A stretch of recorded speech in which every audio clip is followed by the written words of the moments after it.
প্রাচীনকালে দই যেভাবে বানানো হতো, আজও কিছু কিছু গ্রামে দই বিক্রেতা ওভাবে দই বানায়।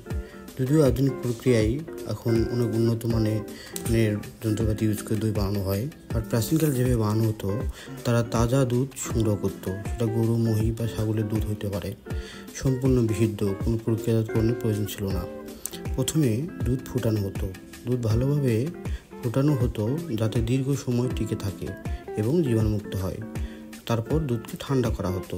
দুধকে ফুটানোর পর মাটির পাত্রে ঢেলে স্বাভাবিক মাত্রায় ঠান্ডা করা হতো।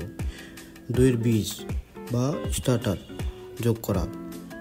ঠান্ডা হওয়া দুধে আগের দিনের দই থেকে একটি সামান্য অংশ যোগ করা হতো।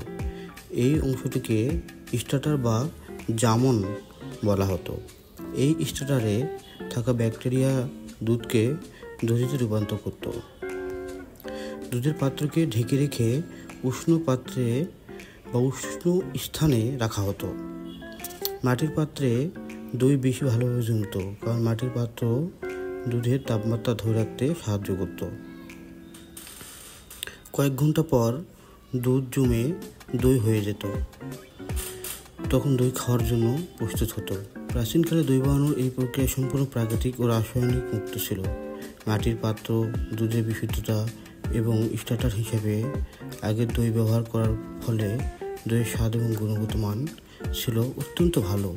এখনও গ্রামে কিছু কিছু দই বিক্রেতা এই প্রক্রিয়াকেই ফলো করে। ঠিক তেমনি একটি দই বিক্রেতার কাছ থেকে সকাল সকাল দই কিনতে চলে এলাম।